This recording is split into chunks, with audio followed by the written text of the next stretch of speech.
Assalamualaikum warahmatullahi wabarakatuh. Hamdan wa syukranillah. Allahumma sholli ala sayyidina Muhammad wa ala sayyidina Muhammad.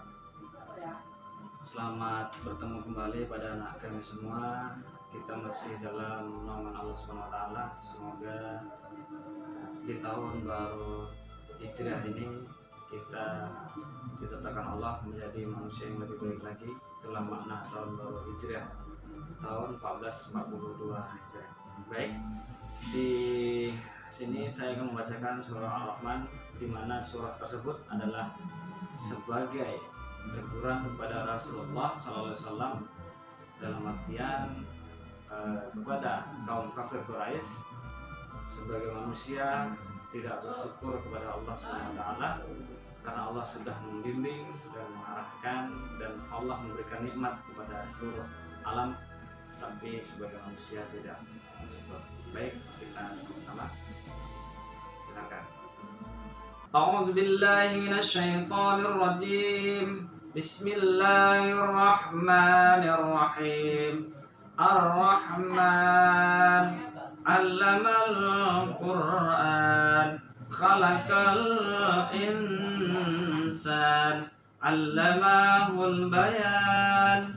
Asy-syamsu wal qamaru bihusban, wan najmu was-sajaru yasjudan, was-samaa'a rafa'aha wa wada'al mizan, alla tatghaw fil mizan, wa aqimul wazna bil qisti wa la tukhsirul mizan. Wal arda wada'aha lil anam, fiha fakihatu wan nakhlu zatul akmam, wal habbu dzul asfi war raihan, fabi ayyi ala'i rabbikuma tukadziban.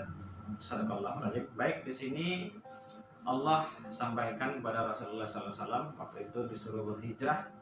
Mekah adalah sebuah negeri yang sangat banyak dikagumi oleh orang, karena situ termasuk subur karena doa dari Nabi Ibrahim, dan banyak orang bertempat tinggal di situ. Tetapi waktu itu 13 tahun Rasulullah berdakwah di Mekah, harus meninggalkan Mekah, kota tanah lahirnya. Tapi Allah pesankan kamu harus hijrah, dan hijrahnya bukan di tempat yang enak, tapi di tanah busuk, Yastrib. Sekarang namanya Madinah Al-Munawwarah.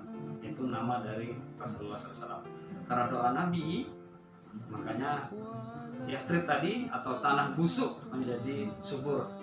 Dan waktu itu para sahabat disuruh berpikir mengikuti Allah dan Rasulnya.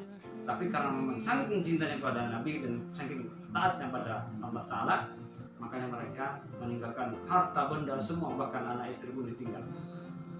Wajib hijrah. Dan nanti insya Allah akan disampaikan oleh Pak Yusuf bagaimana kisah terjadinya hijrah tadi. Kita maknai, mudah-mudahan kita termasuk hamba Allah yang bisa menjadi lebih baik hijrah dari yang sebelumnya. Assalamualaikum warahmatullahi wabarakatuh.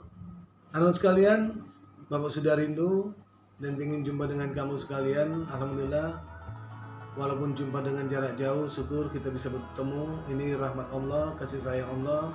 Dan juga jangan lupa sama-sama kita berselawat kepada Nabi Sallallahu Alaihi Wasallam sebagai satu orang yang telah menunjukkan kepada kita untuk menuju kasih sayang Allah Subhanahu Wa Taala. Anak-anakku sekalian, hari ini Bapak mau cerita tentang makna satu yang pernah terjadi dalam sejarah Islam, hijrah. Hijrah ini ada cerita yang luar biasa sebenarnya, yang kita nggak boleh lupakan. Dan kalaupun seandainya kita sudah dapatkan itu, jangan cuma didengar-dengar gitu aja, tapi dimaknai. Yang pertama apa? Perjuangan satu orang manusia yang bernama Ali radhiyallahu yang menggantikan Rasulullah untuk tidur, sementara rumah Nabi Sallallahu Alaihi Wasallam waktu itu karena Nabi sudah ketahuan mau hijrah, rumah dikepung, mustahil bisa keluar kalau nggak dengan izin Allah Subhanahu Wa Taala. Tapi Ali mau, dia tidur tutup pakai selimut. Ini kematian sebenarnya, tapi dia siap. Dan kemudian anakku sekalian, kafir Quraisy ditidurkan oleh Allah Subhanahu wa taala sehingga Nabi SAW bisa keluar dengan selamat. Tetapi nggak sampai di situ, mereka nggak berputus asa. Satu orang melihat Nabi SAW dan mereka mengejar. Diberitahu Nabi udah keluar, maka mereka kejar.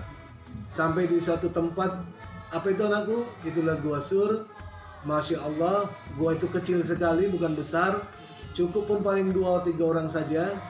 Kalaupun seandainya apa pasti akan ketahuan, tapi Allah menjaga Nabi SAW dengan Abu Bakar yang menemaninya hijrah. Anakku sekalian, waktu mau masuk, Abu Bakar radhiyallahu tahu itu gua apa. Maka dia bilang, ya Rasulullah tunggu dulu, aku cek dulu di dalam. Maka dia perhatikan sekelilingnya, jelas memang ada beberapa lubang, dan itu lubang ular. Maka dia dengan diam-diam merobek sorbannya, memasukkan tupi. Tapi sayang apa yang terjadi, ada beberapa lubang yang nggak tertutupi.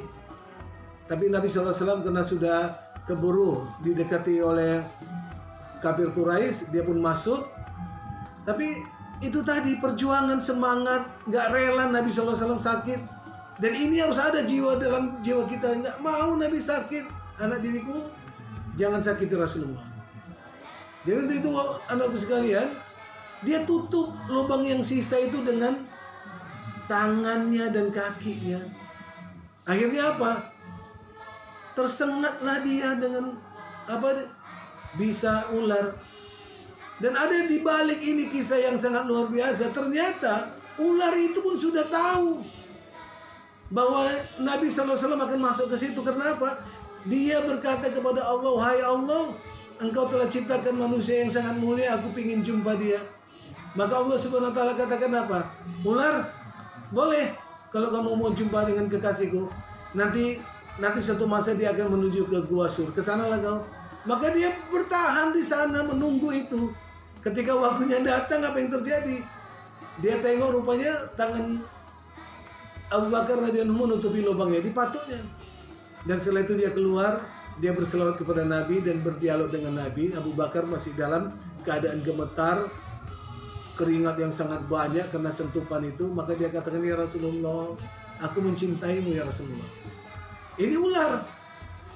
Dan setelah itu apa? Aku sudah mau keluar, tapi ternyata ditutup. Ya aku patutlah dia ya Rasulullah. Maka Nabi SAW sudah selesaikan itu. Selesai itu baru ular itu masuk lagi ke lubang.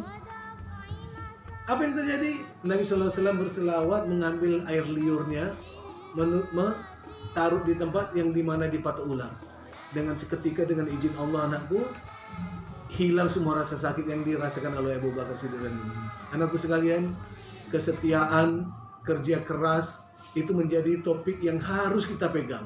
Anak-anakku sekalian, dalam kondisi ini kita harus belajar terus, jangan sampai mengganggu kalian kondisi ini.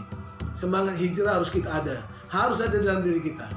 Yuk kita menuju masa yang lebih baik dan lebih indah. Anakku, demikian ceritanya, kisah ini, dan harus kita bentuk dalam hati kita. Dan sebelum itu, izinkan kami seluruh guru-guru kamu, siapa saja yang ada di Harapan 3, mengucapkan selamat tahun baru Islam, selamat berhijrah kepada sesuatu yang lebih baik daripada sekarang ini, berhijrah dalam kondisi yang baik. Dan sampai jumpa di lain cerita dari Nabi SAW dan para sahabat. Demikian saja.